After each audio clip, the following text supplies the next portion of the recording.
In the distant reaches of the galaxy, on a planet called Tricora, an alien family known as the Zarkons faced impending doom. The Zarkons were a species with translucent skin and bioluminescent patterns that shifted with their emotions. Their society was a tightly knit one, bound by communal ties and a deep connection to their planet's ecosystem. But now, as their world was ravaged by a cataclysmic storm of unprecedented proportions, all hope seemed lost. The storm, called the Tazar, was an ancient force, one that had been prophesied to return every millennium. It had come early this cycle, wreaking havoc across Tricora, uprooting trees, and destabilizing the delicate balance of life. As the storm approached, fear gripped the hearts of the Zarkons. They had been warned by their elders, when the Tazar returned, the weak would perish. As the winds howled and the skies turned a dark, angry red, families fled to the high mountains or the deep caves. Yet the Zarkon family, consisting of Lyra, her mate Vex, and their 3 children, Kaylee, Rin, and little Zev, were too weak to move. Lyra was injured from a previous encounter with the predatory beasts that roamed their planet, and Vex had been sick for weeks.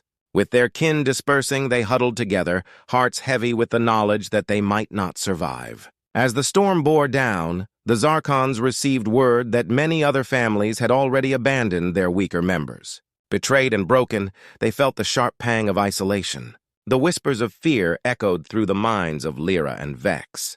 They had heard tales of distant worlds where humans roamed, creatures both feared and revered, known for their resilience and unexpected compassion.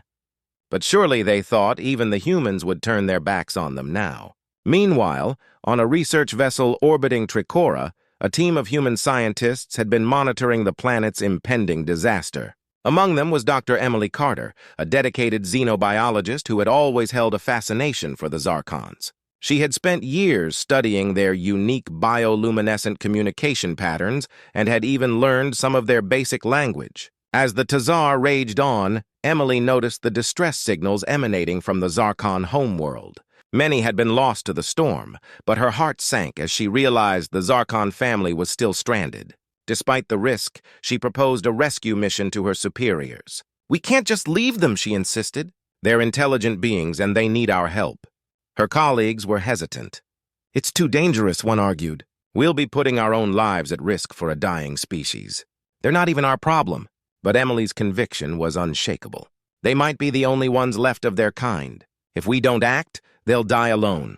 We have to try. With a small crew assembled, Emily and her team prepared a shuttle. They descended to Tricora, battling the tempestuous winds that threatened to tear them apart.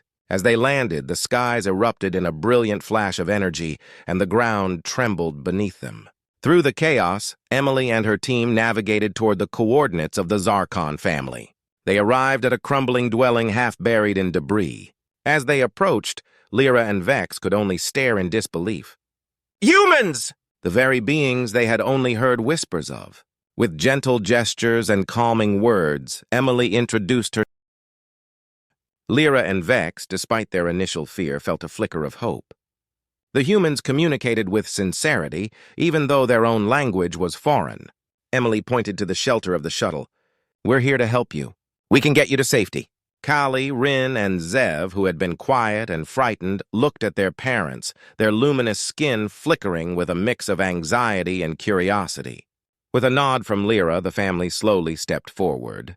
The storm howled louder, shaking the ground beneath their feet. As they made their way back to the shuttle, a massive wave of wind knocked them off balance. The children screamed, clinging to their parents.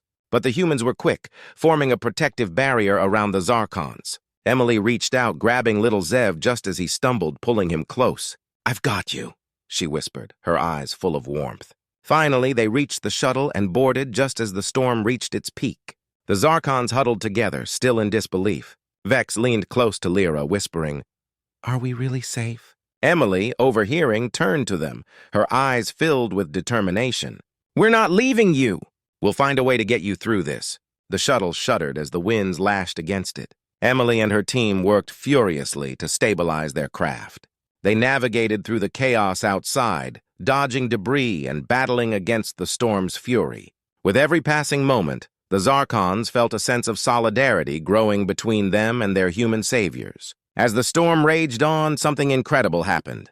The Zarkons began to emit a soft, radiant glow that filled the shuttle. Their bioluminescence responded to the fear and tension in the air, creating a warm, calming light that enveloped everyone inside. It was as if their very essence was merging with the humans, forging an unbreakable bond. Hours passed, but at last the storm began to dissipate. The shuttle emerged from the chaos, hovering above Tracora's surface. Below, the devastation was stark, a once vibrant landscape now marred by destruction. But the Zarkons were alive and they were safe. Emily looked at the Zarkon family, her heart swelling with pride and relief.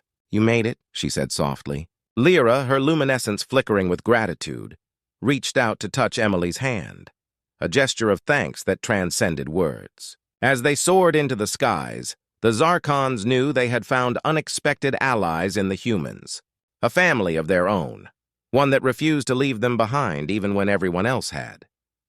In that moment, they understood the true meaning of compassion and solidarity, a lesson that would resonate through the stars for eons to come.